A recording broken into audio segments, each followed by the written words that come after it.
Well, what can you tease about the next season?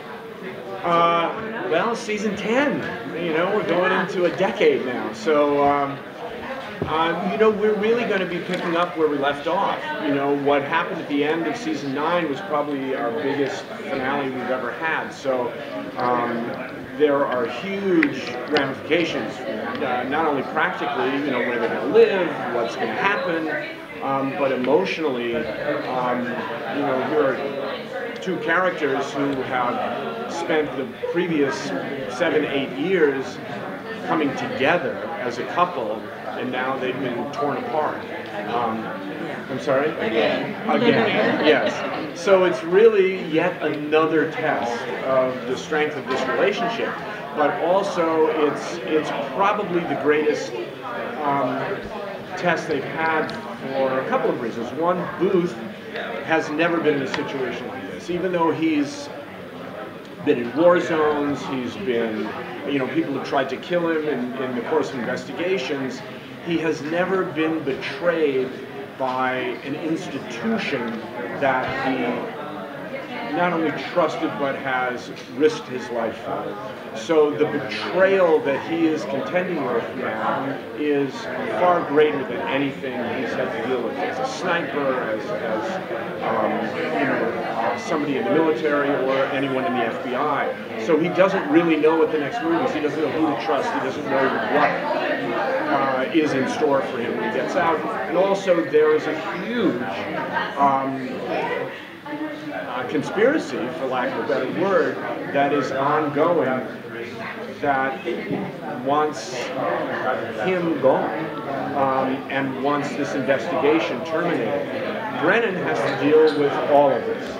She's been working tirelessly for the 4 months that Booth has been in prison, and we will pick the show up at a point where there has finally been a break, where they have Brennan and the Squints, with Caroline's help, with Sweets' help, with all of the information that they've uncovered on this chip that, you know, that they got at the end of last season, that has led them to a break in the case. To, of course, because it's Bones, a dead body, and a delightfully decomposed person who potentially has the ability to unravel what has been ongoing for decades, even longer than Bones.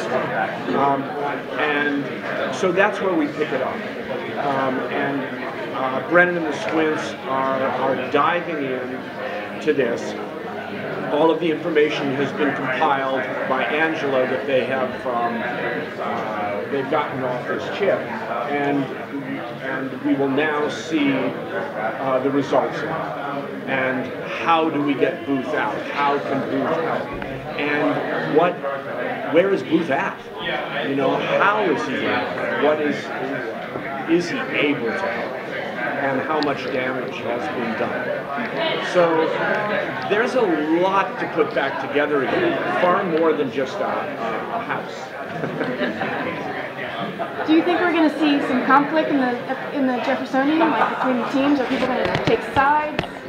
Well, I think there's no real dispute about who the bad guys are and who the good guys are. Although they don't know who the bad guys are, they know there's an entity which they must rid themselves of. I wouldn't say it's a conflict, but we've known Hodgins now, this will be going on 10 years, and for a conspiracy theorist who has been dismissed for the past 9 years to start season 10 with the confirmation that there's a conspiracy, this is Christmas morning for Hodgins. And to resolve this is a mission, not only for Hodgins clearly, but for everyone. Will his character play a more prominent role next season?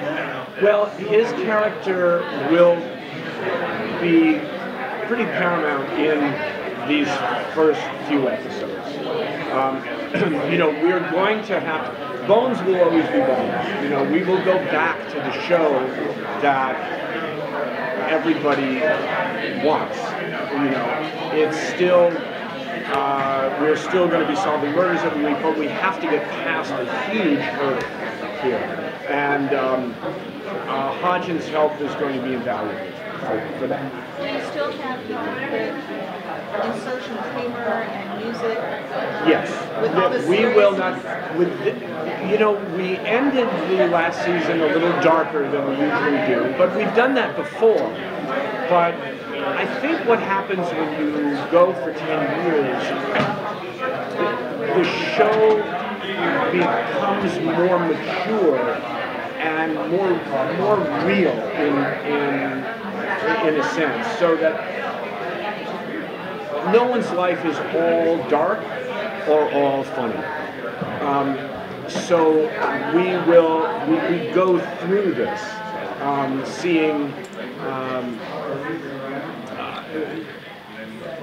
essentially we're being taken into a dark place, but there's always humor, no matter how dark it is, and then we'll come out of it. Believe me, what we're planning this year is going to be a lot of humor, a lot of things that the audience expects and wants. You know, where they'll be going undercover. You know, they'll be you know, in situations that are truly bizarre. You know, psychics. You know, fake psychics, real psychics.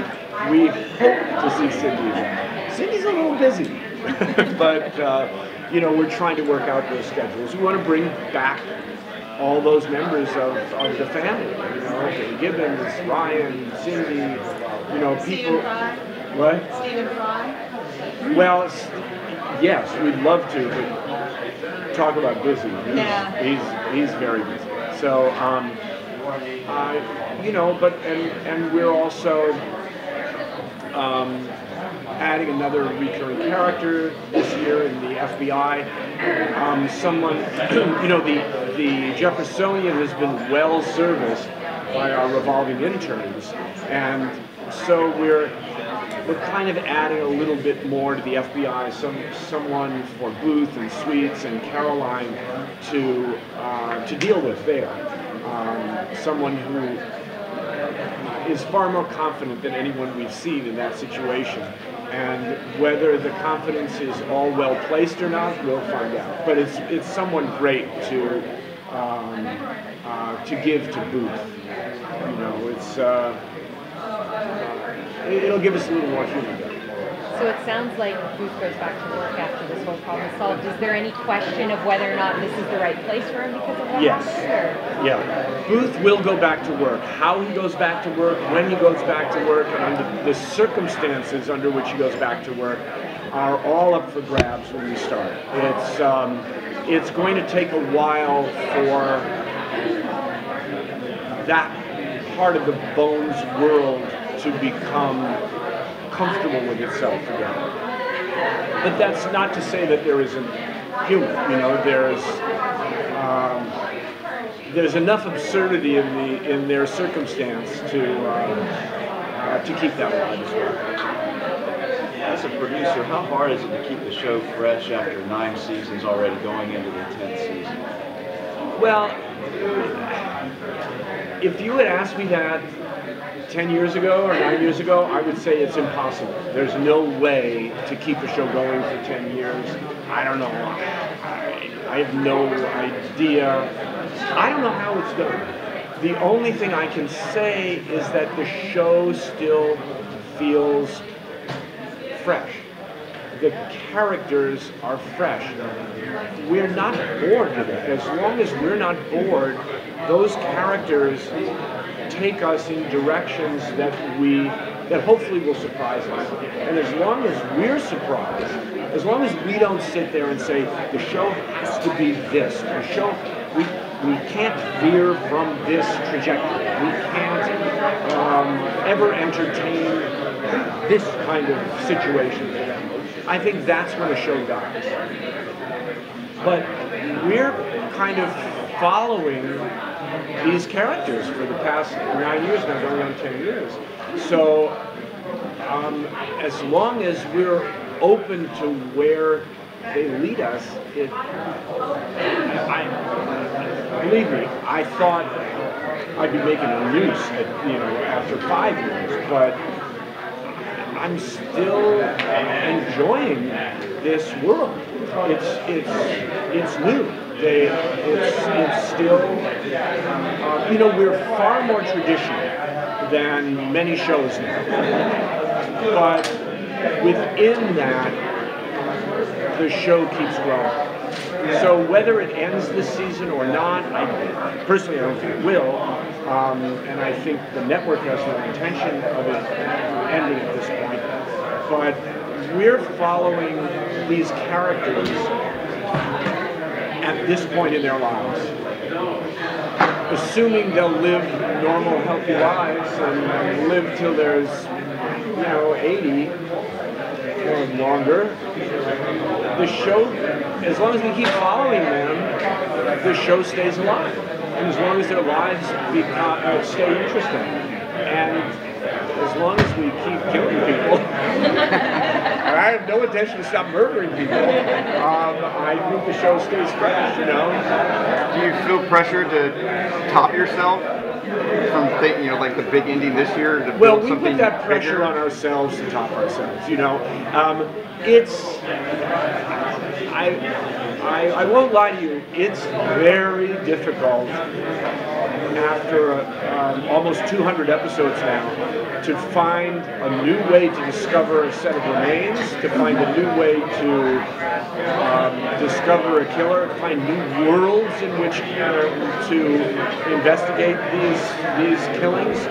And it's always shocking when those worlds appear. We have an astonishing writer's room headed by John Collier, who has been with the show for 4 years now. And when I'm called to go upstairs, it's always like, what?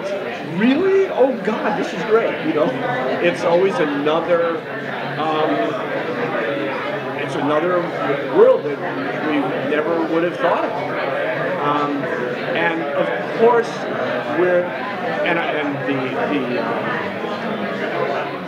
the mission and the desire is never to repeat ourselves.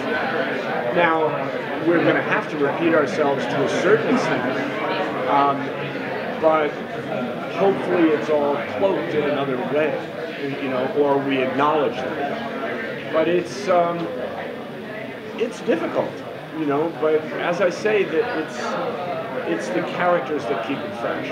And, we've been really blessed by the interns, the new interns that came this past season. I mean, it was such a gift, Rodolfo, Jessica, I mean, these are just great people for us to have around. And I think we've expanded our focus and have used the lives of those people, the lives of the interns, to freshen the show up as well. So that we don't have to just do the same people and their same concerns over and over again. If we focus on the lives of interns or the lives of supporting characters or other people in our family, that affects Booth and Brent in very surprising ways. And I think evidence of that is the story that we did last year with Wendell getting cancer. That was a show, personally, that I love that arc, and we will be continuing that this season because it has a profound impact. So that's how we're trying to keep it fresh. That and I guess periodically drinking too much. And it looks great. Will we see any other, besides Wendell, how many other returning characters, family members? Well, we're trying to get everybody back. We try to get, Aristide will be back, Clark will be back, everybody. It is our intention to have everybody back. They're all so wonderful that frequently they're busy, so it's a scheduling issue a lot of times. But it's certainly our intention to keep that world as fresh and alive as we possibly can. How easy or difficult is it to every year to keep, coming back for David and Emily to sign on for another year? Is it like a easy situation? I mean, easy decision for You mean them? for them to come back and do the show? Every time Well, they sign their deals, and the deals are, to be honest, I'm not exactly sure how long that is, but I think their last deal was for 2 additional years. I think the initial contract for the actors goes either 5 or 7 years. And everybody signs those because nothing goes 5 or 7 years. But I think, bottom line, we're blessed because everybody wants to continue doing the show. And they want to continue doing the show. So it's a process of renegotiation for them. And that is always a difficult and challenging process between the actors and the agents and the studios. Unfortunately, I have nothing to do with that. But it always seems to work out. Because it's rare when you get a show that you enjoy doing, for that long a period of time. So while it's a challenge, it's one that always seems to be overcome.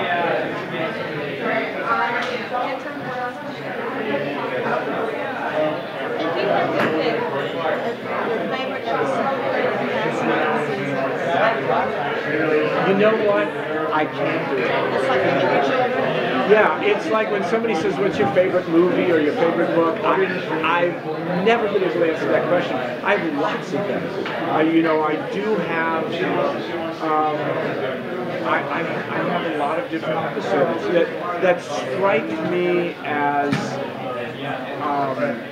important or in different ways.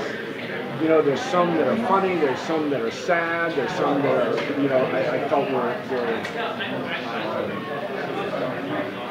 kind of important, for lack of a better word. So,